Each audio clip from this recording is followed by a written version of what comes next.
بسم الله الرحمن الرحيم قل هو الله أحد الله الصمد لم يلد ولم يولد ولم يكن له كفوا أحد صدق الله العظيم. سورۃ الاخلاص. یہاں سے آج ہمارے درس کا ابتدا ہوگا اور سفر سے پہلے انشاءاللہ اگلے ہفتے سورہ فلق اور اس سے اگلے ہفتے سورہ ناس.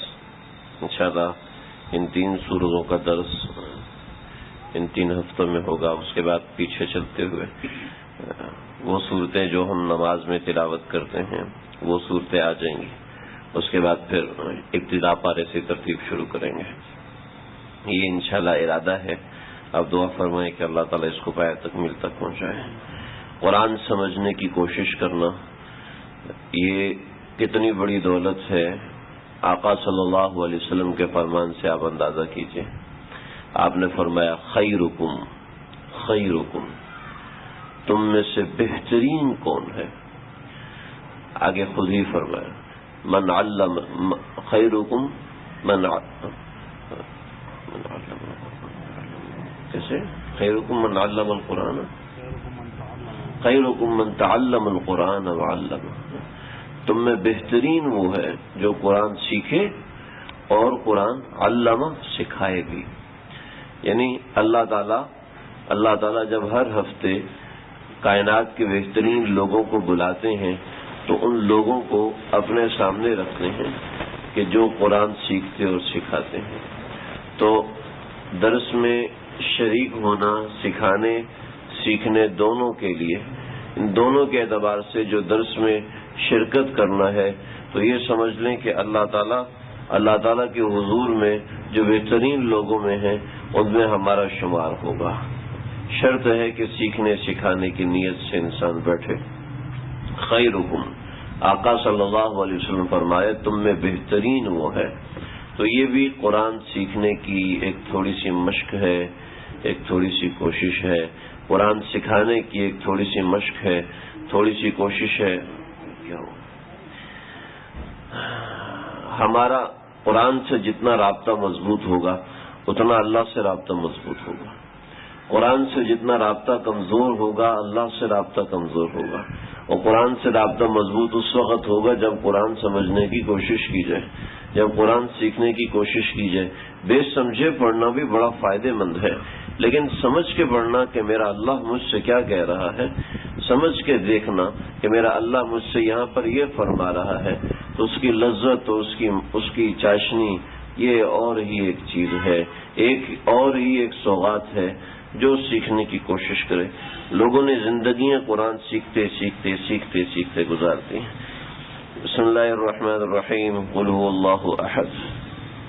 کہہ دیجئے کہ اللہ ایک ہے. اللہ الصمد اللہ بے نیاز ہے. لم یلد اس نے کسی کو جنا نہیں. ولم یولد اور نہ اس سے کوئی جنا جاتا ہے. ولم یکن لہ کفوا احد اور کوئی بھی نہیں ہے اس کا ہمسر, کوئی بھی اس کے ہم پلہ نہیں ہے. یہ اللہ نے سورہ اخلاص نازل کی ہے. یہ سورہ اخلاص کیسی صورت ہے صرف اتنا سمجھ لیں. آقا صلی اللہ علیہ وسلم نے صحابہ سے ایک مرتبہ فرمایا. چھوٹا سا واقعہ ہے, بڑا دلچسپ ہے اگر اس کو دل کے کانوں سے سمجھا جائے. آقا صلی اللہ علیہ وسلم نے سب صحابہ کو اکٹھا فرمایا, سب اکٹھے ہو گئے. فرمایا آج میں تمہارے سامنے 1/2 قرآن مجید کی تلاوت کروں گا. آقا صلی اللہ علیہ وسلم جب قرآن مجید کی تلاوت فرمایا کرتے تھے جو رحمت کی آیت ہوتی تھی اس کے اوپر دیر تک سکوت فرماتے, اور عذاب کی آیت ہوتی تھی تو کبھی روتے روتے ہچکیاں بند جاتی, اتنا زیادہ رویا کرتے تھے. صحابہ نے کہا آج تو پوری رات سنیں گے قرآن. چنانچہ آپ صلی اللہ علیہ وسلم نے شروع کیا اعوذ باللہ من الشیطان الرجیم بسم اللہ الرحمن الرحیم قل هو اللہ احد اللہ الصمد لم یلد ولم یولد ولم یکن لہ کفوا احد. یہ کہا اور گھر چلے گئے. صحابہ کرام سمجھے کہ وحی آ رہی ہے اس وجہ سے گھر تشریف لے گئے, یا کوئی کام یاد آ گیا تھا اس وجہ سے گھر تشریف لے گئے. تھوڑی دیر بعد آپ تشریف لائے تو صحابہ بیٹھے ہوئے کہ تم گئے نہیں؟ کہ یا رسول اللہ آپ نے فرمایا تھا کہ ثلث قرآن سنائیں گے، 1/3 قرآن یعنی کہ کم سے کم 10 سپارے وہ آپ سنائیں گے، ابھی تو آپ نے 4 ہی آیات پڑھی ہیں۔ فرمایا ارے جاؤ، سورہ اخلاص قرآن کے ثلث کے برابر ہے۔ جو 3 مرتبہ سورہ اخلاص پڑھتا ہے اس کو ایک پورا قرآن پڑھنے کا ثواب ملتا ہے، پورے قرآن کی تلاوت کا ثواب ملتا ہے۔ یہ اس میں کیا مضامین ہیں میں بھی آپ کو سناتا ہوں، اس میں کیا ترجمے سے مضامین سمجھ میں نہیں آتے، اللہ سے دعا ہے کہ اللہ اس کو صحیح سے بیان کرنے کی توفیق عطا فرمائے۔ قرآن کا حق تو کوئی بھی ادا نہیں کر سکتا۔ میں نے بتایا تھا نا امام راضی رحمۃ اللہ علیہ تفسیر کبیر کے مصنف، کسی نے ایک دفعہ ایک مجلس میں فرمایا 10,000 مسائل ہیں، اور پھر لکھنا شروع کیا، 10,000 مسائل نکال کے لکھے، فرمایا کہ میں حق ادا نہیں کر سکا، اللہ مجھے معاف کرے۔ تو اس کا تو حق ادا ہو نہیں سکتا۔ اور پھر اس میں وہ مضمون ہے، آپ صلی اللہ علیہ وسلم حضرت عقبہ بن عامر رضی اللہ تعالیٰ عنہ آپ کے دربار میں حاضر ہوئے، آپ نے ہاتھ پکڑا، ادھر آؤ، ہاتھ پکڑا، پاس بلایا، پاس بٹھا لیا، اور پھر فرمایا کہ نصیحت مانگو تو دوں؟ کہا یا رسول اللہ ضرور دیجیے۔ فرمایا کہ املک علیک لسانک ولیساک بیتک وابکی علی خطیتک، زبان کو بند رکھنا، اپنے گھر میں رہنا، اپنی خطاؤں میں رویا کرنا، اپنی خطاؤں پہ اللہ کے سامنے رویا کرنا۔ یہ 3 نصیحتیں فرمائیں، چلے گئے، اگلی مرتبہ پھر آئے، پھر آپ صلی اللہ علیہ وسلم نے ہاتھ کو پکڑ لیا۔ تو ایسی بہت سی روایات ہیں، ان کو مسلسلات کہتے ہیں، بہت سی روایات ہیں۔ مجھے اللہ تعالیٰ نے یہ توفیق دی، میں نے یہ مسلسلات حضرت شیخ الاسلام مفتی تقی عثمانی صاحب سے حاصل کی، آپ لوگ بھی حاصل کر سکتے ہیں۔ بتاؤں کیسے حاصل کر سکتے ہیں؟ ضمن میں بات آ رہی ہے تو بتاتا ہوں۔ 10 محرم الحرام کو حضرت مفتی تقی عثمانی صاحب سب لوگوں کو اجازت حدیث دیتے ہیں، اور وہ وہاں پر مسلسلات سناتے ہیں۔ کچھ احادیث عام لوگوں کو سمجھ میں نہیں آتی۔ دارالعلوم کراچی کے اندر 10 محرم کو دارالعلوم کراچی کی مسجد میں ایک بڑا مجمع ہوتا ہے، تو مسلسل بالید ہے، آپ نے ہاتھ پکڑ کے کچھ نصیحت فرمائی تھی، مسلسل بالرأس ہے، سر پہ ہاتھ رکھ کے آپ نے کچھ بیان، یوں آپ نے بات فرمائی، یوں ٹیک لگا کے اور سر پہ ہاتھ رکھ کے آپ نے ایک بات بیان فرمائی۔ تو حضرت شیخ الاسلام صاحب بھی یوں ہی ویسے ہی سر پہ ہاتھ رکھ کے فرماتے ہیں۔ پھر مسلسل بالدرود ہے، آپ نے یوں ہاتھ اٹھایا، کوئی مجھ پر ایسے صلاۃ و سلام پڑھے، یہ ایک انگلی بند کر لی، چھوٹی انگلی، پھر کوئی مجھ پر یہ صلاۃ و سلام پڑھے، پھر دوسری انگلی بند کر لی، پھر یہ انگوٹھا بند کر لیا، پھر یہ بند کر لی بڑی انگلی، اور پھر شہادت کی انگلی بند کر لی، کہ کوئی مجھ پر تو مسلسل درود ہے کہ آپ نے 5 درود و سلام یوں کر کے سکھائے۔ تو یہ حدیث بھی ایسی ہے کہ آپ نے صحابی کا ہاتھ پکڑا، یوں ہاتھ پکڑا۔ ہاں، تمہیں ایسی صورتیں نہ بتاؤں جو نہ تورات میں نازل ہوئی، نہ انجیل میں نازل ہوئی، نہ زبور میں نازل ہوئی، اور نہ ہی قرآن میں ان کی کوئی مثل نازل ہوئی ہے۔ یا رسول اللہ ضرور سنائیے۔ آپ نے فرمایا کہ سورہ اخلاص، قل هو اللہ احد، سورہ فلق، قل اعوذ برب الفلق، قل اعوذ برب الناس، یہ تینوں صورتیں ہیں، یہ تینوں صورتیں ایسی ہیں کہ پورے قرآن میں اس کی مثل نہیں، تورات میں ان کی مثل نہیں، زبور میں ان کی مثل نہیں۔ تو یہ وہ حدیثیں ہیں۔ تو آپ صلی اللہ علیہ وسلم نے صحابہ کو بٹھایا، تو صحابہ کو فرمایا کہ یہ جو 3 مرتبہ سورہ اخلاص پڑھے گا پورے قرآن کے برابر ثواب ملے گا۔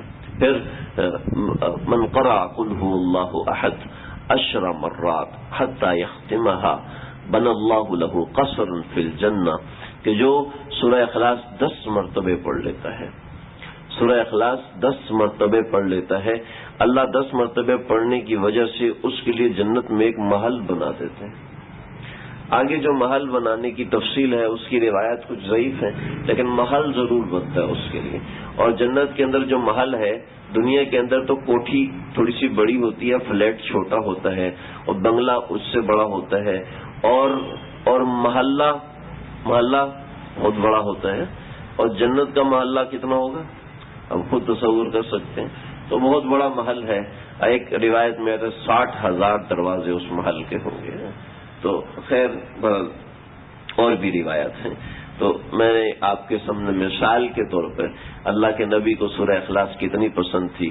سورہ مسجد قباء کے اندر ایک صحابی رسول نماز پڑھایا کرتے تھے، اور اس زمانے میں امام کا جو انتخاب ہوتا تھا وہ سب سے متقی اور پرہیزگار کو دیکھ کر امام کا انتخاب ہوتا تھا. آج بھی ایسا ہی ہونا چاہیے.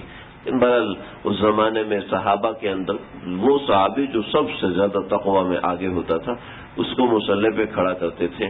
لیکن ان کی ایک عادت تھی، وہ سورہ فاتحہ پڑھنے کے بعد جیسے سورہ فاتحہ پڑھتے ہیں ویسے ہی سورہ اخلاص پڑھتے ہیں، اس کے بعد دوسری سورت ملایا کرتے تھے. تو صحابہ نے کہا بھی یہ کیا طریقہ ہے؟ سورہ فاتحہ کی طرح تم سورہ اخلاص کو بھی شامل کر رہے ہو، یہ تو مناسب نہیں ہے، یہ تو ٹھیک نہیں ہے.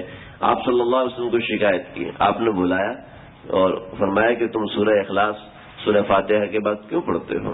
کہا یا رسول اللہ میں کیا کروں، مجھے اس سورت سے بڑی محبت ہے. آپ نے فرمایا چل خوش ہو جا، اللہ نے تجھے اس سورت سے محبت کی وجہ سے جنت میں داخل کر دیا. اللہ اکبر. تو یہ ایسی عظیم الشان سورت ہے. اس کو طبرانی کی روایت ہے، آپ صلی اللہ علیہ وسلم نے فرمایا جو گھر میں داخل ہو کے سورہ اخلاص پڑھ لے گا، گھر میں داخل ہو کے سورہ اخلاص پڑھ لے گا، اللہ اس کے گھر کو اور اس کے دائیں بائیں ہمسایوں کو فقر و فاقے سے بچا لیں گے. دائیں بائیں آگے پیچھے جو اس کے ہمسائے، اس کو نہیں، اس اکیلے کو نہیں، بلکہ دائیں بائیں آگے پیچھے جو بھی اس کے ہمسائے ہیں اللہ اس کو فاقے اور فقر سے بچا لیں گے. تو گھر میں داخل ہو کے ایک مرتبہ سورہ اخلاص پڑھنی ہے. ایک صحابی نے فقر و فاقے کی شکایت کی تو آپ صلی اللہ علیہ وسلم نے فرمایا گھر میں داخل ہو کے ایک مرتبہ سورہ اخلاص پڑھ لیا کرو. اس کا طریقہ کار یہ ہے، گھر میں داخل ہو کے بسم اللہ الرحمن الرحیم، اعوذ باللہ من الشیطان الرجیم، بسم اللہ الرحمن الرحیم، قل هو اللہ احد اللہ الصمد لم یلد ولم یولد ولم یکن لہ کفوا احد. 1 منٹ لگا، 1 منٹ بھی نہیں لگا. اور سورہ اخلاص اور تعوذ اور تسمیہ اعوذ باللہ بسم اللہ اور پھر اس کے بعد 4 آیات پڑھ لیا. تو اس طرح کرنے سے انشاءاللہ برکتیں ہوں گی. رزاق دیکھیں اللہ ہے، رزاق اللہ ہے. رزاق ہماری پڑھی ہوئی چیزیں نہیں ہیں، ہماری ڈگریاں رزاق نہیں ہیں، رزاق اللہ تعالیٰ ہیں. تو کچھ اسباب اختیار کریں اور اس کے ساتھ رزاق کا دروازہ بھی کھٹکھٹائیں. اور بھی بہت سی حدیثیں ہیں. حضرت عائشہ رضی اللہ تعالیٰ عنہا فرمایا کرتی تھیں، صحیح بخاری کی روایت ہے. حضرت عائشہ فرماتی تھیں آپ صلی اللہ علیہ وسلم رات کو بستر پر تشریف لاتے تو قل هو اللہ، سورہ فلق، سورہ ناس یہ پڑھ کے ہاتھوں پہ دم کرتے. ہاتھوں پہ دم کرنے کے بعد پھر ہاتھ سر پہ پھیرتے، پھر چہرے پر پھیرتے، اور پھر پورے جسم پہ جہاں تک ہاتھ جاتا وہاں تک ہاتھ پھیرا کرتے تھے. اور یہ عمل آپ صلی اللہ علیہ وسلم 3 مرتبے دہرایا کرتے تھے. تو اس طریقے سے ایک صحابی نے پوچھا یا رسول اللہ اس سے کیا ہوگا؟ سورہ فاتحہ سورہ اخلاص پڑھ لینے سے آپ نے فرمایا تکفیک من کل شر تکفیک من کل ورد، تمہیں ہر شر سے کافی ہے، ہر ورد سے کافی ہے.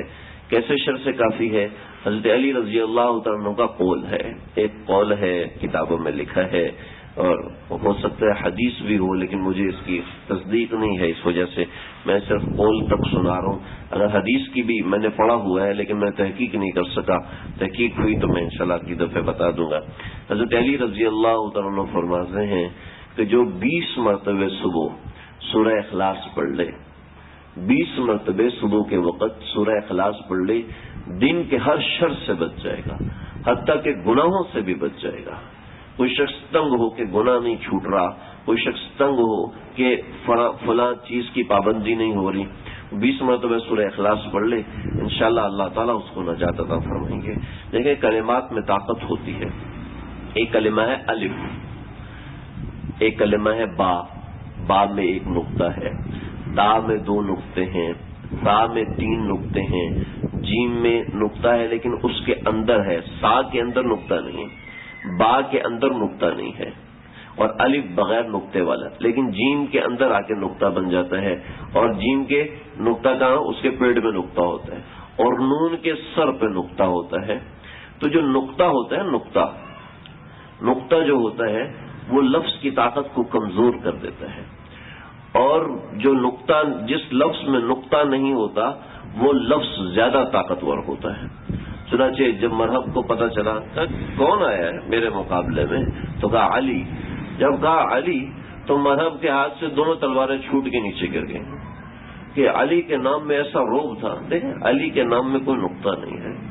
عمر کہتے ہی عمر جہاں سے گزرتے تھے شیطان وہاں سے ہٹ جاتا تھا، اور ہمارے اکابرین کا طریقہ ہے، کسی بچے کو ڈرونا خواب آتا ہو یا اس طرح کی بات ہو، اس کے سینے پہ عمر لکھ دو، شیطان نہیں آئے گا اس کے پاس۔ وہ کچھ شیطان ہو تو الگ بات ہے، وہ اگلی دفعہ اگلی صورت میں بتاؤں گا، انسانی شکل میں بھی شیطان ہوتے ہیں۔ مرزا جی ہمیں حدیث پڑھا دیتے ہیں بسم اللہ کے بارے میں، تو فرمایا کہ بسم اللہ اور اعوذ باللہ پڑھ کے آپ جوتا رکھیں تو جنات شرارت نہیں کریں گے، آپ کا سامان نہیں اٹھائیں گے۔ تو فرمایا کہ استاد جی ہم تو بسم اللہ اعوذ باللہ پڑھ کے چپل رکھتے ہیں، وہ چپل غائب ہو جاتے، کہ یہ تمہارے ہمسائے میں جو شیطان بیٹھے ہوتے ہیں نا ان کے لیے تعوذ نہیں ہوتی۔ تو خیر یہ ایک الگ بات تھی۔ تو آپ صلی اللہ علیہ وسلم کے حوالے سے جو احادیث، میں کیا بات سنا رہا تھا مجھے بھول گیا، حضرت علی رضی اللہ عنہ کہ کلمات میں طاقت ہوتی ہے۔ ایسے ہی آپ دیکھیں کہ آپ صلی اللہ علیہ وسلم نے فرمایا کہ قیامت کے دن لا الہ الا اللہ محمد الرسول اللہ وہ ایک پلڑے میں ہوگا، اور دوسری طرف 99 رجسٹر ہوں گے، وہ 99 رجسٹر ہوا ہو جائیں گے اور یہ پلڑا بھاری ہو جائے گا۔ آپ دیکھیں لا الہ الا اللہ محمد الرسول اللہ، ان پورے کے پورے جملے میں کوئی نقطہ نہیں ہے۔ تو کلمات میں طاقت ہوتی ہے، کلمات میں طاقت ہے۔ اللہ کے کلام میں سب سے زیادہ طاقت ہے۔ کلام الملوک ملوک الکلام، کہ بادشاہوں کا کلام جو ہے وہ کلاموں کا بادشاہ ہوتا ہے۔ ایک تھوڑی سی مشکل سی اصطلاح ہے، ہو سکتا ہے کسی کو سمجھ میں نہ آئے کہ کلام الملوک ملوک الکلام، کہ بادشاہوں کا جو کلام ہوتا ہے وہ کلاموں کا بادشاہ ہوتا ہے۔ بادشاہ کی جو بات ہوتی ہے نا وہ سب باتوں کی بادشاہ ہوتی ہے، یعنی کہ جو بادشاہ کی بات ہوتی ہے وہ سب سے اوپر ہوتی ہے، وہ کسی کی بات کے نیچے نہیں دب سکتی۔ تو یہ اللہ کا کلام ہے۔ تو قل هو اللہ احد، یہ اللہ کا کلام ہے۔ اور آپ صلی اللہ علیہ وسلم جو فرما رہے ہیں اس میں جو طاقت ہے، جو چیز ہے، سب سے پہلی بات سورہ اخلاص کے بارے میں۔ سورہ اخلاص کے اندر ہم صورتوں کو پڑھتے ہیں۔ سورہ فاتحہ کو سورۃ الحمد کہتے ہیں کہ اس میں لفظ حمد کا ذکر ہے، لفظ حمد ہے۔ سورہ فاتحہ اس لیے کہتے ہیں کہ وہ ابتدا ہے۔ تو سورہ اخلاص، اس کے اندر اخلاص کا کوئی لفظ نہیں ہے، نہ اخلاص کا کوئی معنی مل رہا ہے، تو اس کا نام سورہ اخلاص کیوں رکھا؟ اس کا نام سورہ اخلاص رکھنے کی کچھ وجوہات ہیں۔ پہلی وجہ یہ ہے کہ اس سورت کے اندر خالصتاً اللہ کی توحید کا ذکر ہے، تو اللہ کی توحید کا خالصتاً ذکر ہے، اس میں کسی دوسرے کی شرکت نہیں ہے، اس وجہ سے اس کا نام سورہ اخلاص ہے۔ اس وجہ سے یہ سورت اتنی طاقتور ہے کہ اس میں اللہ کے علاوہ کسی دوسرے کا ذکر نہیں، نہ کسی پیغمبر کا ذکر ہے اور نہ کسی پیغمبر کے واقعے کا ذکر ہے، نہ کسی قوم کا ذکر ہے۔ ہاں ہمارے آقا کا ذکر ضمنی آ گیا۔ کیسے آیا؟ کہیں گے نہ اللہ کے نبی کا ذکر ہے نہ کوئی تعریف ہے، کیسے کہاں پہ ہے؟ قل کا مطلب کہو، کون کہے گا؟ آپ صلی اللہ علیہ وسلم کہیں گے، اور آپ یہ پیغام پہنچا دو کہ خالص اللہ کی تعریف یہ ہے، اللہ کی خالصتاً تعریف کیا ہے؟ اللہ احد، اللہ الصمد، لم یلد ولم یولد ولم یکن لہ کفوا احد۔ تو خیر اس کا نام سورہ اخلاص کی ایک وجہ کہ خالص اس میں صرف اللہ کا ذکر ہے، اللہ کے نبی کا ذکر ضمناً ہے، صراحتاً نہیں ہے، لیکن خالص اللہ کا ذکر ہے، اس وجہ سے سورہ اخلاص ہے۔ ایک بات۔ دوسری بات، اس سورت پر عمل کر لینے سے انسان کو اخلاص حاصل ہوتا ہے۔ اخلاص کا ترجمہ عربی میں بھی وہی ہے جو اردو میں مطلب ہے۔ اخلاص ہم کس کو کہتے ہیں؟ یا میں تیرا مخلص ہوں، میں تیرے لیے اخلاص کے ساتھ کام کرتا ہوں۔ تو اخلاص کا الگ سے ترجمہ بتانے کی ضرورت نہیں ہے کہ اخلاص خالص ہونے کو کہتے ہیں، اخلاص خالص ہونے کو کہتے ہیں۔ تو اخلاص اس کا نام اس لیے ہے کہ کوئی اس صورت پر عمل کر لے تو اس کی ساری زندگی خالص اللہ کے لیے ہو جائے گی۔ اس صورت پر عمل کرنا کیا ہے؟ وجہت وجہی للذی فطر السماوات والارض حنیفا، کہ اللہ کے لیے خالص جو بھی کام کرے وہ اللہ کے لیے کرے، اپنے نفس کے لیے نہ کرے۔ اگر نماز پڑھنی ہے خالص اللہ کے لیے پڑھے، سر سے بوجھ اتارنے کے لیے نہ پڑھے، اور کوئی اپنے معاملات سیدھا کرنے کے لیے اللہ کے لیے پڑھے، اللہ کے سامنے سر جھکائے، اللہ کے سامنے حاضر ہو، اپنی زندگی کو اللہ کے لیے خالص کر دے، اپنے معاملات کو اللہ کے لیے خالص کر دے۔ یہ سارا اس صورت میں پیغام ہے۔ بہت سے ہماری تاریخ کے اندر واقعات ہیں، میں آپ کو مثالاً چند باتیں عرض کر دیتا ہوں، ورنہ واقعات اس کے اوپر اس قدر زیادہ ہیں کہ رات بھی بیت جائے تو کم ہے۔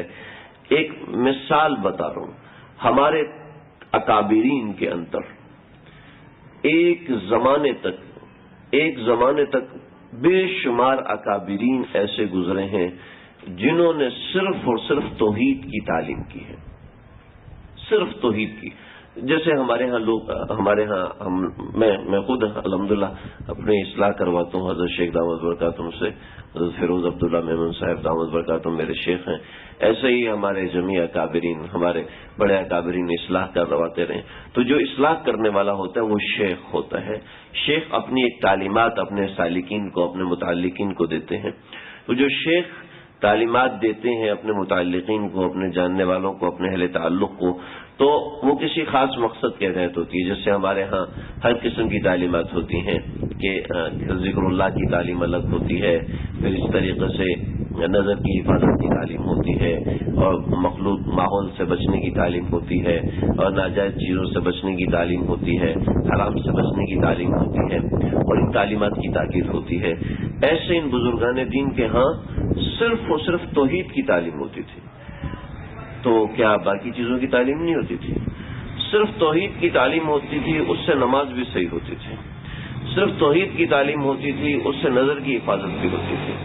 صرف توحید کی تعلیم ہوتی تھی، اس سے والدین کے سامنے، جس شخص کو اللہ کے سامنے کھڑا ہونا آ گیا، جس شخص کو اللہ کے سامنے کھڑے ہو کے ڈرنا آ گیا، تو کیا وہ والدین کے سامنے کھڑے گا؟ لہذا ان کی تعلیمات پر اشکال نہیں کیا جا سکتا۔ تو ایک زمانے تک انہوں نے صرف توحید، اس کے علاوہ کوئی مسئلہ نہیں، اس کے علاوہ کوئی جائز کوئی ناجائز، بس صرف توحید، صرف اللہ پر دھیان دو کہ میرا تعلق، میرے دل کا تعلق صرف اللہ سے قائم ہو جائے، میرا دل اللہ تعالیٰ سے جڑ جائے۔ یہ دل کا رابطہ، میں بیٹھوں جب تم میرے پاس ہوتے ہو گویا کوئی اور نہیں ہوتا ہے۔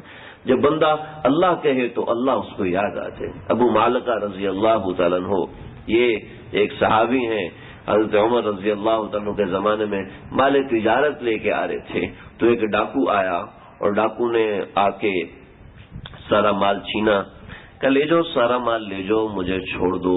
کہنے لگا کہ تجھے چھوڑ دوں گا تو جا کے عمر کو بتا دے گا کہ اس نے مجھے مارا ہے، میرا پیسہ چھینا ہے، اور عمر میرا ہاتھ کاٹ دے گا، میں تجھے کیسے چھوڑ دوں؟ کہ اچھا چلو 2 رکعت نماز ہی پڑھ لینے دو۔ تو توحید کیسی مضبوط تھی، پورے تسلی سے 2 رکعت نماز پڑھی، اللہ پہ ایسا یقین تھا۔ ابن ابی دنیا رحمۃ اللہ علیہ کی روایت ہے کہ لو کان عند ابن آدم، اگر ابن آدم کے پاس ذرۃ شعیر من الیقین، اگر اللہ کی ذات کے اوپر ایک ذرے کے برابر یقین ہو، مشى علی الماء، وہ پانی پر چلنے لگے گا۔ ہمارا اللہ سے تعلق نہیں ہوتا، ہم مجالس میں بھی بیٹھتے ہیں تو دیکھتے ہیں، کہ شیخ نے کیسا بیان کیا، آج شیخ کے بیان میں گرمی تھی یا نہیں تھی۔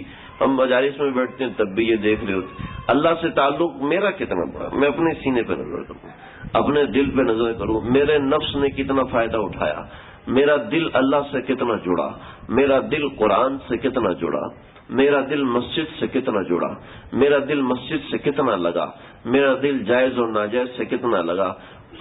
دوسرے کو دیکھ رہے ہیں، اس کی اچھائی دیکھ رہے ہیں، اب آپ اپنے آپ کو اوپر غور کریں۔ تو یہ وہ اللہ سے تعلق ایسے بنتا ہے، صرف بیان میں بیٹھ جانے سے اللہ سے تعلق نہیں بنتا، بلکہ اپنی اصلاح کروانے سے بنتا ہے، اپنا جوڑنے سے بنتا ہے۔ دیکھیں، ایک تار ہے، اس کے اوپر سرخ رنگ کر دو، دوسری تار کے اوپر سفید رنگ کر دو، دونوں کا رنگ سرخ اور سفید ہو گیا ہے، اور اس کو دوسری تار کے ساتھ رکھ دو، تو کیا اس میں کرنٹ آئے گا؟ نہیں آئے گا. کرنٹ لگانے کے لیے کیوں وسیم بھائی کیا کرنا پڑے گا؟ جوائنٹ لگانا پڑے گا، جوڑنا پڑے گا. جب وہ جڑے گی، اب چاہے اس کے اوپر پیلا رنگ کر دو، اس میں کرنٹ ضرور آئے گا، لیکن اس کے اوپر وہی رنگ کر دو جو اس تار کا رنگ ہو، اس تار کے ساتھ رکھ دو تو کبھی بھی بجلی نہیں آئے گی جب تک کہ اس کا تراشا نہیں جائے گا. تراشنے کے بعد اس کا جوائنٹ لگایا جائے گا، جوائنٹ لگانے کے بعد مین سوئچ آن کیا جائے گا تو اس میں بھی بجلی آ جائے گی. تو محض یہ اتنا ہو جانا کہ میں بیان میں بیٹھ رہا ہوں، یہ بہت بڑی دولت ہے، بہت بڑی دولت ہے. یہ بھی میں کبھی بتاؤں گا. لیکن یہ ہے کہ اپنے دل کا تعلق جوڑا جائے. تو میں سنا رہا تھا ابو مالکہ رضی اللہ تعالیٰ عنہ، ان کے دل کا تعلق کیسا جوڑا ہوا تھا. پورے اطمینان سے 2 رکعت نماز پڑھی، اللہ سے دعا کی، یا ذا الجود والکرم یا ذا الجلال والاکرام یا ذو القوۃ المتین. یہ کہا اور سر پہ ہاتھ پھیرا، کہاں آؤ مجھے قتل کر دو. ظاہر بات ہے وہاں سے کہیں جا نہیں سکتے تھے. اس زمانے کا کھویا سائڈ زمانہ تو تھا نہیں کہ اس کو کراٹے مراٹے آتے ہوں تو وہ کسی ذریعے سے اس کی تلوار چھینے اور مقابلہ کرے. وہ سیدھے سادے صحابی تھے، جنگوں وغیرہ کے اندر بھی اتنی شرکت انہوں نے کی نہیں تھی. بہت سے غزوات کے اندر بھی وہ ایسے پیچھے رہے کہ زیادہ کام کرنا جانتے نہیں تھے. تو ابو مالکہ رضی اللہ عنہ حاضر گردن جھکا کے کہ زیادہ مقابلہ کروں گا تو زیادہ چوٹ لگے گی. وہ لوگ تو ہر وقت مرنے کے لیے تیار رہتے تھے.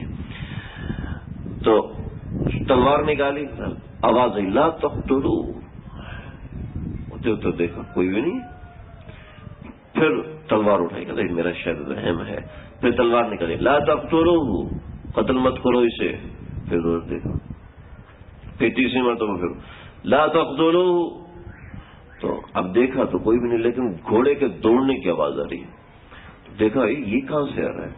تو گھوڑے دوڑنے کی آواز آئی. ایک شاہ سوار وہ سامنے آیا، اس نے وہیں سے نیزہ تاک کر کے مارا جو اس کے سینے سے پار ہو گئے، وہیں پہ گرا اور مر گیا. تو ابو مالکہ اٹھے، ابھی تو کون ہے؟ کہا کہ بتاتا ہوں، میں 7ویں آسمان کا فرشتہ ہوں. یہ اس میں آگے آئے گا سورہ فلق اور ناس کے اندر، اس میں بڑی تفصیل ہے. پہلے زمانے میں شیاطین بھی نظر آتے تھے، شیاطین کی انسانوں سے ملاقات بھی ہوتی تھی. بہت سی روایات بھی ہیں شیاطین سے ملاقات کی. شیاطین بھی نظر آیا کرتے تھے. ایک زمانے کے بعد شیاطین نظر آنا بند ہو گئے، اور آج کل جو عاملین وغیرہ اس طرح کے لوگ ہوتے ہیں ان کو جنات اور شیاطین نظر آتے ہیں، وہ کچھ عملیات کرتے ہیں. تو یہ پہلے شیاطین نظر آتے تھے، ایسے فرشتے بھی کبھی نظر آ جاتے تھے. چنانچہ حضرت عمر رضی اللہ عنہ کی بہت سی روایات ہیں. پوچھا یہ کون ہے؟ تو فرمایا یہ جبریل تھے، تمہارے بھائی، آئے تھے تمہیں دین سکھانے کے لیے. حدیث جبریل اس کے بارے میں بڑی مشہور ہے. تو کہنے لگا کہ جب تم نے پہلی مرتبہ تم نے دعا کی، دعا کرنے کے بعد آسمان پہ فرشتوں میں ہلچل مچ گئی، اور ایسی ہلچل مچی کہ اللہ نے فرمایا کون ہے جو اس کی مدد کو جائے.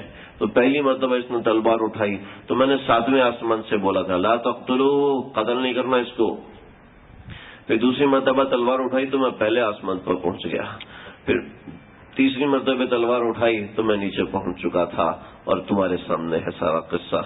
تو یہ اللہ سے تعلق ہوتا ہے، اور یہ تعلق پیدا ہوتا ہے قرآن سے تعلق جوڑنے سے، دین سے تعلق جوڑنے سے. قل هو اللہ احد. اب سمجھیں اللہ اس میں توحید کیسے بیان کر رہے ہیں. قل، کعب بن اشرف اور حی بن اخطب، یہ 2 بڑے یہودی تھے. یہ آپ صلی اللہ علیہ وسلم کے پاس حاضر ہوئے اور کہنے لگے کہ آپ کے اللہ کا نسب نامہ کیا ہے؟ آپ اللہ کا نسب نامہ بیان کریں. ہمارے ہاں جو جتنے بڑے نسب کا مالک ہوتا ہے اس کی اتنی بات زیادہ تسلیم کی جاتی ہے. آپ اللہ کا نسب نامہ بیان فرمائیں. تو اللہ نے اپنا نسب نامہ بیان کیا. قل هو اللہ احد، کہہ دو کہ وہ ایک ہے، ایک اللہ الصمد، اور وہ بے نیاز ہے اولاد وغیرہ سے، کسی کے احتیاج سے. لم یلد، وہ کسی کی اولاد نہیں ہے. ولم یولد، اور کوئی اس کی اولاد نہیں ہے. ولم یکن لہ کفوا احد، اور کوئی اولاد ہو بھی کیسے سکتا ہے کہ اس کا کوئی ہمسر ہی نہیں ہے. رشتہ جوڑنے کے لیے، اولاد ہونے کے لیے ہمسری دیکھی جاتی ہے نا، ہمسری دیکھی جاتی ہے. ایسا تو نہیں ہے کہ انسان کے بچے دیوار سے پیدا ہو رہے ہیں. کیونکہ جیسے ایک بچے نے اماں سے پوچھا کہ اماں میں کیسے پیدا ہوا تھا. ہمارے حضرت شیخ داماد برکاتہ نے واقعہ سنایا ہنسانے گری. میں کیسے پیدا ہوا تھا؟ کہا بیٹا بارش ہوئی تھی اور مٹکے میں پانی پڑا ہوا تھا، وہ مٹکا ٹوٹا تو تو پیدا ہو گیا اس کے اندر سے. تو آسمان سے آیا تھا اس طرح بارش کے ذریعے سے. تو اس نے بھی نا ایک مٹکی کے اندر مٹی بھری اور بارش کے نیچے رکھ دیا. جب بارش ہوئی تو مٹکا پانی سے بھر گیا تو اس میں ایک مینڈک آ گیا. جب دیکھا اس میں کوئی چیز آئی ہوئی ہے تو اس نے مٹکا توڑا، اندر سے مینڈک نکالا. کہنے لگا تیری شکل تو اتنی گندی ہے کہ جی چاہتا تجھے مار دو، لیکن تو ہے تو میری اولاد میری اولاد ہے. تو اولاد اور اس کے لیے ہمسری دیکھی جاتی ہے کہ ایک دوسرے کے کفو ہوں، ایک دوسرے کے ہمسر ہوں، دین میں، تعلیم میں، حسب میں، نسب میں ہمسر ہوں. ایک دوسرے کے ہمسر ہوں تو پھر شادی ہوتی ہے، پھر رشتہ ہوتا ہے. ایک انسان میں بھی کفو دیکھا جاتا ہے، کفو برابری کو کہتے ہیں. میں بھی بتاتا ہوں. تو اللہ کا کوئی برابر ہو سکتا ہے؟ سوال ہی پیدا نہیں ہوتا. وَلَمْ يَكُن لَهُ كُفُوًا أَحَدٌ. تو اللہ نے یہ نسب نامہ بیان کیا. بے شمار روایات اس کے بارے میں ہیں کہ مشرکین مکہ میں سے فلاں آیا، فلاں آیا، فلاں آیا. میں نے ایک روایت مختصراً آپ کو سنائی ہے. قُلْ هُوَ اللَّهُ أَحَدٌ، کہہ دیجئے کہ اللہ ایک ہے. ایک کا ترجمہ ہم مجبوراً کر رہے ہیں کیونکہ احد کا ترجمہ ہمارے پاس نہیں ہے. ہماری اردو زبان میں احد کا ترجمہ نہیں ہے. اگر احد کا صحیح ترجمہ کیا جائے تو ترجمہ یہ ہوگا لا مثل له ولا مثال له ولا مشاکلۃ له، کہ جس کا کوئی مثل نہیں، جس کی کوئی مثال نہیں، جس کی کوئی شکل رکھنے والا نہیں، جس کی کوئی صفات کا حامل نہیں، وہ ایک ہے. اگر اس کا ترجمہ کرنے کی کوشش کی جائے تو کیا ہے میں بھی بتاتا ہوں. احد کہتے ہیں جو بالکل ایسا تنہا ہو کہ جس کی نہ کوئی مثل ہو، نہ کوئی مثال ہو، نہ ذات میں، نہ صفات میں، نہ شکل میں، نہ صورت میں، نہ رنگ میں. سفید کیسا ہوتا ہے؟ سفید یہ اس کاغذ کی طرح کا ہوتا ہے. سفید کی مثال آ گئی کہ سفید ایسا ہوتا ہے. گھوڑا کیسا ہوتا ہے؟ جیسا 4 ٹانگوں والی بکری ہوتی ہے نا، ہاں بکری، اس کو آپ 3 گنا بڑا کر لو تو گھوڑا ہو جاتا ہے. یہ اس کی ایک مثال آ گئی، یہ ایک مثال ہے. اور اس کی شکل کیسی ہے؟ اس کی شکل جو ہے وہ خالد جیسی ہے. یہ اس کی ایک تشبیہ آ گئی. یہ تھوڑا سا مثال میں، تشبیہ میں تھوڑا سا فرق ہوتا ہے. تشبیہ کا جہاں کہیں ذکر آئے گا میں اس کی تفصیل سے بتاؤں گا کہ مشبہ من تشبہ بقوم تشبیہ کیا ہوتی ہے. تو یہ مشابہت اس کو کہتے ہیں کہ اور مثال اس کو کہتے ہیں. یار وہ آدمی کتنا اچھا ہے، یار تمہارے ماموں کتنا اچھا ہے. یہ اس کے صفات میں مشابہت ہوگی. یار اس کو تو نہ پوچھو، بس سمجھ لو ولی اللہ ہے، سمجھ لو بہت بڑا اللہ کا ولی، سمجھ لو جنتی ہے. مثال آ گئی نا، جیسے جنتی کے اخلاق ہوتے ہیں ویسے اس کے اخلاق ہیں. اللہ تعالی کی ذات وہ ہے کہ کوئی مثال ہو ہی نہیں سکتی. کوئی مثال. اللہ کا کان ہے، کیسا ہے کوئی پتہ نہیں. ایسا نہیں ایسا سوچو گے نا ایسا اللہ کا کان ہے تو کفر کی طرف چلے جاؤ گے. یوم یکشف عن ساق ویدعون الی السجود فلا یستطیعون. اللہ اپنی پنڈلی سے کپڑا ہٹائیں گے. اللہ کی پنڈلی کیسی ہے؟ اگر یہ عقیدہ رکھ لیا کہ یہ ہماری پنڈلی کی طرح ہے تو کفر کی طرف چلا جائے گا. میں نہیں کہہ رہا کافر ہو جائے گا، یہ احتیاط کر. کفر کے لیے ہم احتیاط کا سیگا استعمال کرتے ہیں. ہمارے ہاں تو کفر کا فتویٰ اتنا سستا ہے کہ پیاز بھی اور آٹا بھی اتنا سستا نہیں جتنا کفر کا فتویٰ ہے. چھوٹی سی بات پہ کفر کا فتویٰ لگا دیتے ہیں. اللہ حفاظت فرمائے. تو احد کا مطلب کیا ہے؟ احد کا مطلب ایسا ہے کہ وہ ایک جس کی نہ کوئی مثل ہو، نہ کوئی مثال ہو، نہ کوئی ذات میں اس جیسا ہو، نہ کوئی صفات میں اس جیسا ہو. کہ کوئی صفات میں بھی اللہ کے جیسا ہو نہیں سکتا، کوئی ذات میں بھی اللہ کے جیسا ہو نہیں سکتا، کوئی جسمانیت میں اللہ کے جیسا ہو نہیں سکتا، کوئی روحانیت میں اللہ کے جیسا ہو نہیں سکتا، کوئی اس کو سوچ نہیں سکتا، وہ کسی کے دماغ میں نہیں آ سکتا. لا تراہ العیون، آنکھ اس کو نہیں دیکھ سکتی. ولا تخالطہ الظنون، اور گمان پہنچ ہی نہیں سکتا کہ اللہ کیا ہے. گمان پہنچ ہی نہیں سکتا. دیکھیں ایک اکاؤنٹنٹ ہے، اکاؤنٹنٹ وہ دوسرے اکاؤنٹنٹ کو پہچانتا ہے، ہاں یار یہ اچھی اکاؤنٹنگ کر رہا ہے، لیکن وہ ڈاکٹر کو نہیں پہچانتا. یہ ڈاکٹر اچھا ہے، بولے کہ ڈاکٹر سے پوچھو نا، مجھ سے کیا پوچھتے ہو، ڈاکٹر سے پوچھو یہ اچھا ڈاکٹر ہے یا برا ڈاکٹر ہے. لیکن وہ اکاؤنٹنٹ کی تھوڑا سا کام دیکھ کر، تھوڑی سی ٹرانزیکشن دیکھ کے پہچان لیتے ہیں. انجینئر کا کام دیکھ کر نا پہچانا، کام کا آدمی ہے، اس نے فلاں جگہ جو وائرنگ کرے بڑی زبردست جگہ کرائی، پہچان لیتا ہے کہ ہاں یہ اچھا انجینئر ہے. لیکن انجینئر کو ڈاکٹر نہیں پہچان سکتا، ڈاکٹر نہیں پہچان سکتا کہ یہ بڑا زبردست کام کر رہا ہے. اور دوسرا اگر پہچانے گا تو پہچاننے میں شاید غلطی کرے، اور عموماً غلطی کرتا ہے. تو سمجھ لیں کہ ہر آدمی اپنے مثل کے آدمی کو پہچان سکتا ہے. اللہ کا کوئی مثل نہیں ہے، لہذا اللہ کو کوئی پہچان ہی نہیں سکتا. معرفت حاصل کر سکتا ہے، عارف باللہ بن سکتا ہے، اللہ کو پہچان نہیں سکتا. جو چیز حاصل ہوتی ہے دل میں حاصل ہوتی ہے، اور جو حاصل ہوتی ہے وہ کسی کو بتا نہیں سکتا، جو حاصل ہوتی ہے کسی کو سنا نہیں سکتا. مثالیں دے سکتا ہے اور تقریریں کر سکتا ہے، سمجھا نہیں سکتا.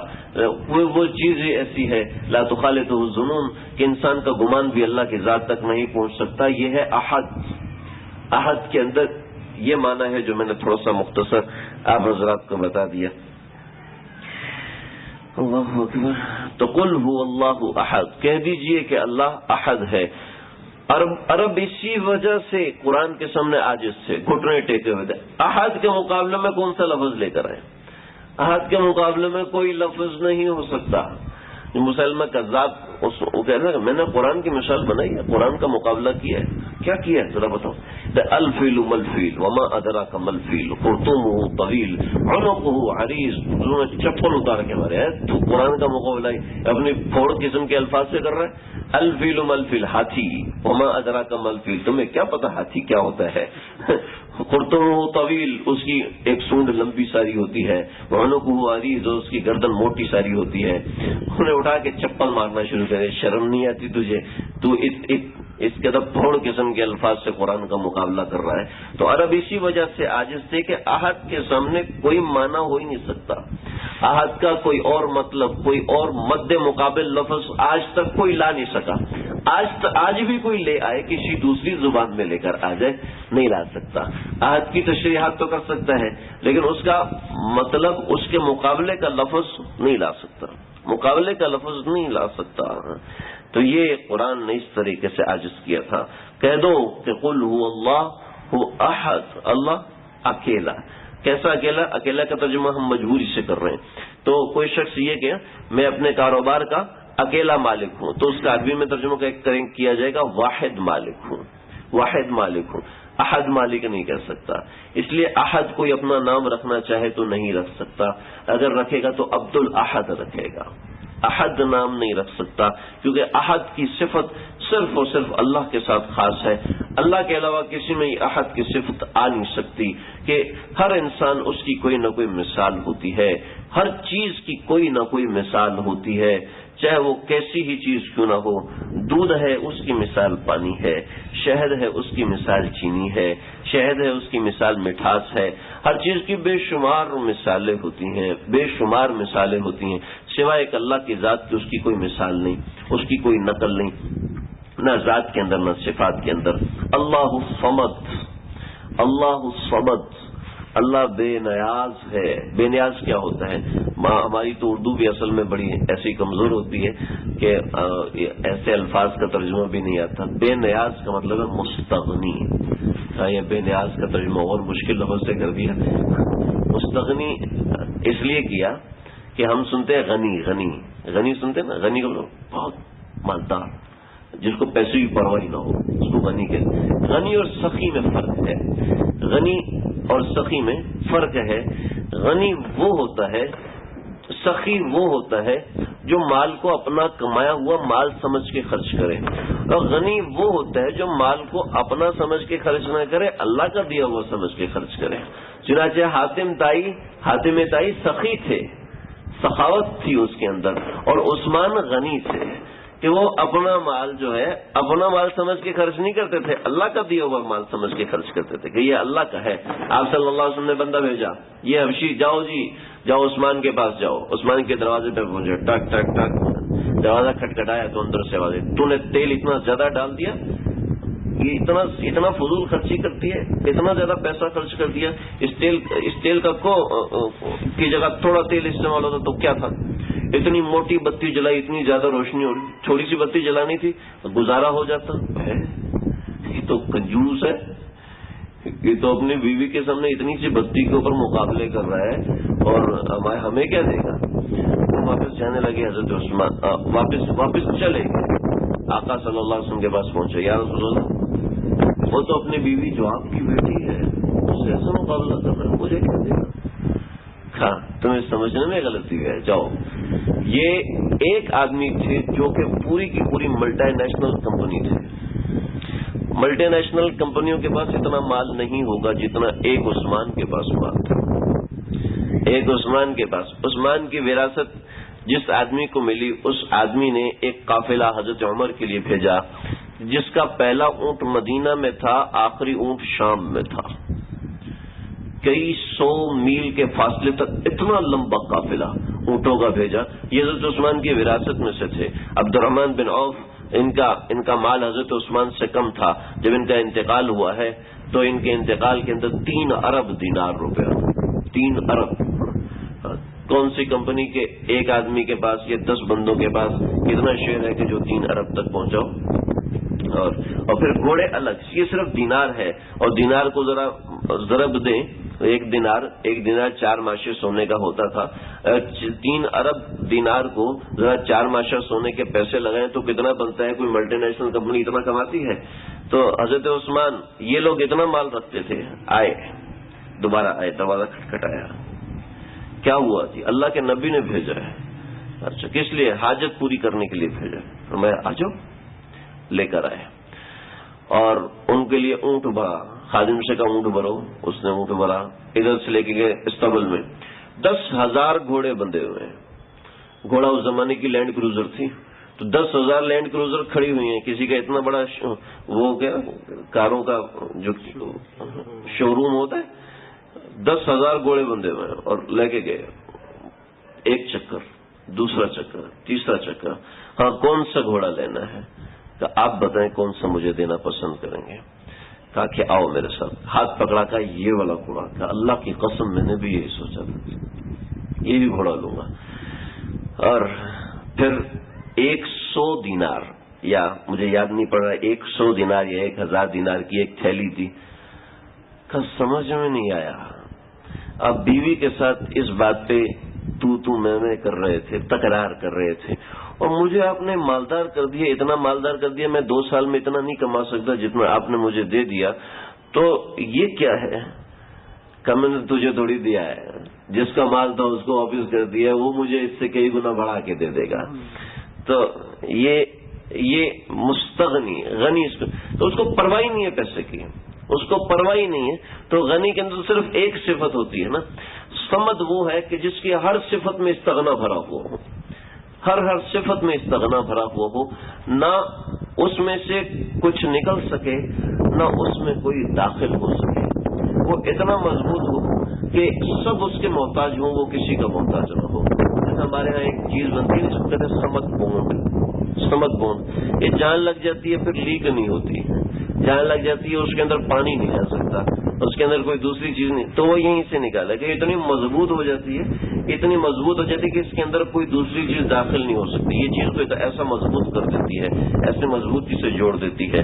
اور ایسے ہی ایلفی نکلی نا، ایلفی لإیلاف قریش، ایلفی وہ یہیں سے نکالی کہ ایلفی الفت سے ہے، الفت میں جب انسان جمع ہو جاتا ہے تو اس کے درمیان تیسری چیز یعنی کہ نفرت نہیں آ سکتی، تو یہ یہاں سے نکالی کہ ایلفی اتنی مضبوطی سے چپکا سکتی ہے کہ چپکا دیتی ہے کہ درمیان میں دراڑ نہیں آتی۔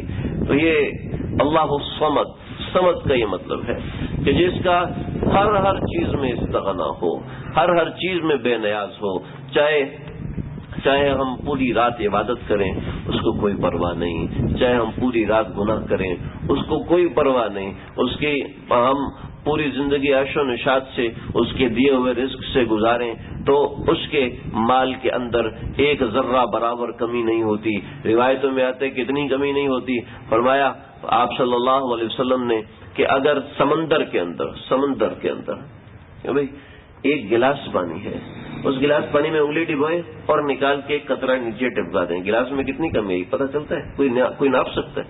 نہیں ناپ سکتا.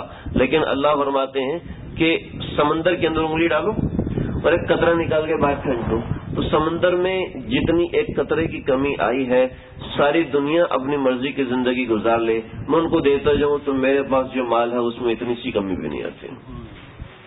تو کیا ہے یہ قرآن ہمیں سنا رہا ہے, قرآن ہمیں بتا رہا ہے اللہ الصمد ہماری عبادتوں سے بے نیاز ہے, ہماری دعاؤں سے بے نیاز ہے, چاہے تو دے چاہے تو نہ دے, لیکن اس نے ایک قانون بنایا ہے تو جو مجھ سے مانگے گا میں دوں گا ضرور. اس کا ایک قانون ہے, وہ بے نیاز ہے, اللہ مجبور نہیں ہے. سمجھ یہ ہوتا ہے کہ جس کے بغیر کوئی چل نہ سکے. ہم نے دیکھا نا گھر میں کچھ لوگ ایسے ہوتے ہیں کہ جن کے بغیر کوئی کام ہو نہیں سکتا, اور کچھ لوگ ایسے بھی ہوتے ہیں جن کے ساتھ کوئی کام ہو نہیں سکتا. اللہ سمجھ کا مطلب یہ ہے کہ ساری دنیا اس کے بغیر نہ چل سکے اور وہ ساری دنیا کے بغیر چل سکے. اللہ تھوڑی سی زمین ہلاتے ہیں, پورا پاکستان کا نظام درم برہم ہو جاتا ہے. اسی زلزلے کے پیچھے سب چل رہے ہیں, اخبار بھی اسی زلزلے کے پیچھے, میڈیا بھی اسی زلزلے کے پیچھے. اللہ تھوڑی سی زمین کی پلیٹیں ہلا دیتے ہیں تو یہ کام ہو جاتا ہے.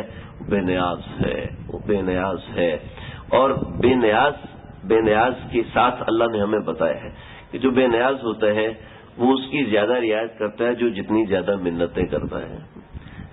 تنہائیوں میں شب کی کر منتیں تو رب کی, جو جتنی اللہ کی منتیں کرتا ہے, جتنی کوئی نیاز مندی کرتا ہے, اللہ تعالیٰ اس کی طرف اتنا زیادہ متوجہ ہوتے ہیں. یہ اللہ اپنی دوسری صفات بیان کر رہے ہیں.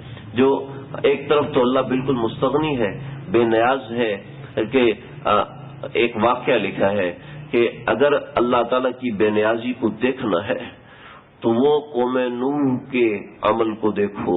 قوم نوح میں ایک عورت تھی, سب سے اونچا پہاڑ پر چڑھ گئی, جودی سے بھی آگے ایک پہاڑ پہ چڑھ گئی. پانی اوپر چڑھتا گیا, اس عورت کی گردن تک آ گیا. اس نے بچے کو اوپر اٹھایا, لیکن پانی کی ظالم موجوں نے یہاں بھی نہ چھوڑا, اس کو اور اس کے بچے کو دونوں کو بہا کے لے گیا. کہ اللہ بے نیاز ہے, وہ کسی کی چیزوں پر اس کو ترس نہیں آتا. اگر وہ بدلہ اور انتقام لینے کا ارادہ کر لے, اس کو کسی کی چیخو پکار کے اوپر توجہ نہیں ہو سکتی. ہم انسان کتنا بھی ظالم ہو, اگر کوئی چیخو پکار کرے تو ہو سکتا ہے کبھی اس کا دل متوجہ ہو جائے. اللہ تعالیٰ تعصب سے بے نیاز ہے. تو سمجھ کا ایک ترجمہ یہ ہوا, سمجھ کا ایک مطلب یہ ہوا کہ اللہ تعصب سے بے نیاز ہے, کیونکہ میں مسجد نہیں آتا نہ, اللہ تعالیٰ تیرے مسجد نہ آنے سے بے نیاز ہے. اللہ کو تیرے مسجد آنے کی ضرورت نہیں ہے. کوئی کہتے میں زنا نہیں چھوڑتا, اللہ تعالیٰ کو کوئی دیر زنا نہ چھوڑنے کی پرواہ نہیں, اللہ کو کوئی تیری عبادت کی ضرورت ہے. کوئی کہتا ہے میں آج سے حلال نہیں کھاؤں گا. حدیث میں آتا ہے, نبی کریم صلی اللہ علیہ وسلم نے فرمایا, شیطان انسان کے ساتھ لگ جاتا ہے, وہ اس کو اللہ سے مستغنی کرنے کی کوشش کرتا ہے. کل سے میں نماز نہیں پڑھوں گا. حضرت تھانوی رحمۃ اللہ علیہ نے ایک واقعہ لکھا ہے, فرمایا کہ ایک مولوی صاحب نے کہا کہ تم صرف 40 نمازیں مسجد میں باجماعت پڑھ لو, دیکھ لینا اللہ تعالیٰ تمہاری روزی لگا دیں گے. ٹھیک ہے, 40 دن باقاعدہ نمازوں میں آتا رہا. مولوی صاحب میں نے 40 دن نماز پڑھی ہے باقاعدگی کے ساتھ, ایک نماز بھی نہیں چھوڑی. آپ گواہ کا جی گواہ ہوں. کہا کہ پھر بھی میری نوکری نہیں لگی. کہا کہ تمہیں اخلاص کے ساتھ نہیں پڑھی ہوگی, توجہ کے ساتھ نہیں پڑھی ہوں گی, اس وجہ سے. اور دوسری بات یہ ہے کوئی نوکری لگنا ضروری نہیں ہے, چلو تم نمازی بن گئے یہ بھی تو بڑی بات ہے. اس کے اوپر بھی بہت بڑی بات ہے, تو میں اس طرف نہیں جا رہا. تو کہنے لگے مولوی صاحب یہ بات نہیں ہے, اللہ نے مجھے نوکری تو نہیں دی نا. کہا وہ تو اللہ کی مرضی نہیں تھی. کہ اللہ کی مرضی تو میں نے بھی بغیر وضو کے پڑھی. تو شیطان انسان کو ورگلاتا ہے. کب ورگلاتا ہے؟ 2 موقعوں پر. انتہائی خوشی کے موقع پر، انتہائی غم کے موقع پر. تو یہ ذہن میں رکھے کہ اللہ تعالیٰ بھی کہ خوشی کے موقع پر انسان اللہ سے بے نیاز ہو جائے، غم کے موقع پر بھی اللہ سے بے نیاز ہو جائے تو اللہ کو اس کی پرواہ نہیں ہے. اللہ الصمد، اللہ بے نیاز ہے. اور کفار کے جواب میں کہ اللہ بے نیاز ہے اولاد سے. کیسے اولاد سے؟ آگے قرآن خود ہی تفسیر کر رہا ہے. لم یلد، اس کی کوئی اولاد نہیں. ولم یولد، اور وہ کسی کو اولاد نہیں، اور اس سے کوئی اولاد نہیں. نہ اللہ نے جنا ہے، نہ اللہ نے کوئی جنا ہے، اور نہ اللہ خود کسی سے جنے گئے ہیں. دو کفار آپ صلی اللہ علیہ وسلم کے پاس آئے، اور آپ صلی اللہ علیہ وسلم کے پاس آ کے ایک عامر بن طفیل تھا، ایک انفید، یہ دو کفار آپ صلی اللہ علیہ وسلم کے پاس آئے اور کہنے لگے کہ آپ کس کی دعوت دیتے ہیں؟ کہ میں اللہ کی دعوت دیتا ہوں، اللہ کی طرف بلاتا ہوں. تو کہنے لگے کہ اچھا اللہ کس چیز کا بنا ہوا؟ سونے کا بنا ہوا ہے، چاندی کا بنا ہوا ہے، مٹی کا بنا ہوا ہے، کس چیز کا بنا ہوا ہے؟ تو اس پر یہ آیت نازل ہوئی، لم یلد ولم یولد اللہ قل هو اللہ احد اللہ الصمد. اللہ سونے چاندی ہر چیز سے بے نیاز ہے. اللہ لوہے سے اور مٹی سے، ان سب چیزوں سے بے نیاز. ہاں حدیث میں تفصیل ہے. کہنے لگے کہ اللہ نے ابلیس کو آگ سے بنایا، آدم کو بنایا تو مٹی سے بنایا، فرشتوں کو نورانی پردوں سے بنایا. جب اللہ نے خود کو بنایا تو کس چیز سے بنایا؟ تو یہ آیات نازل ہوئی کہ اللہ ان سب چیزوں سے بے نیاز ہیں. تو انہوں نے کہا ہم نہیں مانتے، تم منوا کے دکھاؤ. چنانچہ آسمان سے بجلی برسی اور جو انفید تھا اسی وقت جل کے ختم ہو گیا، اور عامر بن طفیل وہ وہاں سے بھاگا اور پھر طاؤس کے مرض میں مبتلا ہوا اور تڑپ تڑپ کے مر گیا. تو لم یلد ولم یولد، اللہ کا کوئی بیٹا نہیں ہے، اللہ کی کوئی اولاد نہیں ہے، اور اللہ خود کسی کی اولاد نہیں ہے. جو کچھ لوگ ایسے ہیں، قالت الیہود عزیر ابن اللہ، کچھ یہود کہتے ہیں عزیر اللہ کے بیٹے ہیں، کچھ عیسائی کہتے ہیں کہ عیسیٰ اللہ کے بیٹے ہیں. تو اللہ نے دونوں کا قرآن میں جواب دیا. میں ایک چھوٹا سا واقعہ سناتا ہوں. ایک عیسائی تقریر کر رہا تھا، اور تقریر کرتے ہوئے کہنے لگا کہ میں آج ثابت کرتا ہوں کہ حضرت عیسیٰ اللہ کے بیٹے ہیں، نعوذ باللہ من ذالک. قرآن میں بڑے سخت الفاظ ہیں، وقت مختصر ہے. تو ایک نان بھائی روٹی لگا رہا تھا، کہتا ہے مولوی صاحب رک جاؤ میں اس کو سیدھا کرتا ہوں. تو سیدھا جا کے کھڑا ہو گیا، کہنے لگا مولوی صاحب، پادری صاحب، یہ بتاؤ کہ اللہ تعالیٰ کا ایک بیٹا ہے یا زیادہ بیٹے ہیں؟ اللہ کی عمر کتنی ہے؟ کیا اللہ ابتدا سے ہیں انتہا تک رہیں گے؟ کہا میں جاہل آدمی ہوں، مجھے کیا پتا تو ابتدا کیا ہوتی انتہا کیا ہوتی. اللہ کی عمر بتاؤ. کہ یوں سمجھ لو اللہ کی عمر 10 لاکھ سال ہے. وہ پادری کہہ رہے ہیں یوں سمجھ لو اللہ کی عمر 10 لاکھ سال ہے. کہ میری عمر ہے 60 سال. 60 سال میں میرے 10 بیٹے ہیں، اور ایک بیٹا اتنا طاقتور ہے تیرے منہ پہ تھپڑ مارے گا تیرا منہ ٹوٹ جائے گا. تو اتنے لاکھ سال گزرے، اللہ کا صرف ایک بیٹا ہے. یہ تو عیب ہے، اور اللہ تو عیب سے پاک ہے. فوراً چپل اٹھایا بھاگا وہاں سے. تو یہ اللہ کی کوئی اولاد ہو نہیں سکتی. کیوں نہیں ہو سکتی؟ وَلَمْ يَكُنْ لَهُ كُفُوًا أَحَدٌ، کہ اس کا کوئی ہم پلہ ہی نہیں ہے، کوئی ایک بھی اس کا ہم پلہ نہیں ہے. یعنی معاملات تعلقات کے لیے کوئی ہم پلہ ہونا چاہیے. لو کان فی الارض آلہۃین لفسدتا، اگر زمین و آسمان میں اللہ کے علاوہ کوئی ایک اور الہ بھی ہوتا تو زمین و آسمان پر فساد مچ جاتا. کہ حدیث میں تفصیل ہے، آقا صلی اللہ علیہ وسلم نے فرمایا ایک کہتا کہ بارش کرنی ہے، دوسرا کہتا نہیں کرنی. ایک کہتا دھوپ چڑھانی ہے، دوسرا کہتا نہیں چڑھانی. لفسدتا، تو زمین میں فساد ہو جاتا. تو ولم یکن لہو، اور کوئی نہیں ہے اس کے لیے کفو، کوئی ایک اس کے لیے ہم پلہ نہیں ہے، کوئی ایک اس کا ہمسر نہیں ہے. تو یہ اللہ کو یہاں پر بیان کیا ہے. نبی کریم صلی اللہ علیہ وسلم کے ایک صحابی ان آیات کو پڑھ کے کہنے لگے کہ اللہم انی اسألک بأنک اللہ الصمد بأنک الاحد الذی لم یلد ولم یولد ولم یکن لہ کفوا احد. یہ کلمات پڑھے اور پھر لا الہ الا هو الاحد الصمد لم یلد ولم یولد ولم یکن لہ کفوا احد. یہ کلمات پڑھے اور دعا مانگی. آپ صلی اللہ علیہ وسلم نے فرمایا کہ مجھے قسم ہے اس ذات کی، فوالذی نفسی بیدی، کہ جس کے قبضہ قدرت میں میری جان ہے. یہ کلمات پڑھنے کے بعد یہ جو بھی دعا کرے گا اللہ سے قبول کریں گے، کہ اس دعا میں اللہ تعالیٰ کا اسم اعظم موجود ہے، اسم اعظم اس دعا میں موجود ہے۔ تو اب یہ دعا سب کو یاد نہیں ہے، لا الہ الا الاحد الصمد لم یلد ولم یولد ولم یکن لہ کفوا احد۔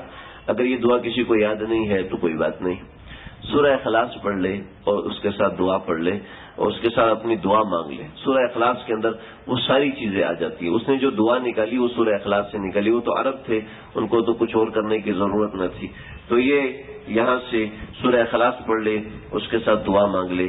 میں نے آپ کو جو ابو معلقہ رضی اللہ تعالیٰ عنہ کا واقعہ سنایا ان کی دعا مانگنے کا، پھر سورہ فاتحہ کے سورہ اخلاص کے حوالے سے بتایا اور دعا مانگنے کا اس میں چیزیں بتائیں، تو یہ سمجھ لیں آج ہم لوگوں کی وہی دعائیں قبول نہیں ہوتی، اور اس اکیلے نے ہاتھ اٹھائے، ساتوں آسمانوں کے دروازے کھلوا کے مدد آسمان سے نیچے اتروا لی۔ کیا ہے؟ ہماری اللہ سے تعلق میں کمی ہے، ہمارے اللہ سے یقین جوڑنے میں کمی ہے، ہمارے اللہ سے یقین اور محبت کا تعلق بنانے میں کمی ہے۔ حضرت ابو ذر غفاری رضی اللہ عنہ، بس آخری واقعہ، آخری اس صورت کے متعلق جو آخری واقعہ ہے وہ بتا کے ختم کرتا ہوں۔ نبی کریم صلی اللہ علیہ وسلم نے حضرت بلال آئے آپ صلی اللہ علیہ وسلم کے دربار میں، یا رسول اللہ یہ بلال ہیں؟ ہاں بلال ہیں۔ تم اس کو جانتے ہو؟ ہاں، آسمان والے ان کو بہت زیادہ جانتے ہیں۔ تو کیوں؟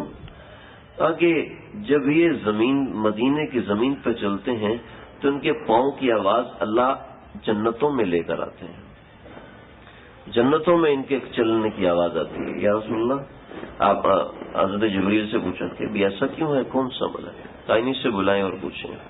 میں بلایا، کبھی کیا عمل کرتے ہو؟ یا رسول اللہ کوئی عمل نہیں کرتا، بس جب وضو کرتا ہوں تو 2 رکعت پڑھ لیتا ہوں اور سورہ اخلاص زیادہ پڑھتا ہوں۔ بعض روایتوں میں یہ حضرت ابو ذر غفاری رضی اللہ عنہ کے بارے میں ہے، پر جس کے بارے میں بھی ہو تو سورہ اخلاص کثرت سے تلاوت کرتا ہوں۔ تو سورہ اخلاص کے یہ چند ایک مضامین ہیں جو صرف اللہ کی توحید اور اللہ کی وحدانیت کو بتاتے ہیں، کہ ہمارے دل میں یہ یقین بیٹھ جائے کہ جو کچھ بھی ہونا ہے اللہ سے ہونا ہے، جو کچھ بھی ہونا ہے، چاہے حادثہ ہونا ہے، چاہے زندگی میں خیریت ہونی ہے، چاہے تکالیف ہونی ہے، چاہے راحتیں ہونی ہیں، چاہے اولاد ہونی ہے، چاہے اولاد نہیں ہونی، چاہے پروموشن ہونا ہے، چاہے ڈی موشن ہونا ہے، چاہے بیماری ہونی ہے، چاہے صحت ہونی ہے، یہ یقین بنا لیں کہ اللہ سے ہونا ہے۔ اور یہ یقین کیسے بنے گا؟ میں آپ کو بڑا آسان طریقہ بتاتا ہوں۔ یقین سوچنے سے بنے گا۔ ہمارا جو یقین خراب ہوا ہے تو سوچ کے خراب ہوا ہے کہ یار یہ تو کام ہو ہی نہیں رہا پیسے ہوگا، یہ کام ہو نہیں رہا پیسے کا بغیر، یہ کام ہو نہیں رہا پیسے کا بغیر۔ ہم یہ یقین کرنا شروع کر دیں پیسہ ہے پھر بھی لوگ مر رہے ہیں۔ ڈاکٹر نہیں مرتے، ڈاکٹر کو تو صحت کا ہر چیز کا پتہ ہوتا ہے نا، اور وہ عمل بھی کرتا ہے، اور ایک ٹیکہ لگانے سے پہلے دستانے پہنتا ہے۔ کیوں بھائی؟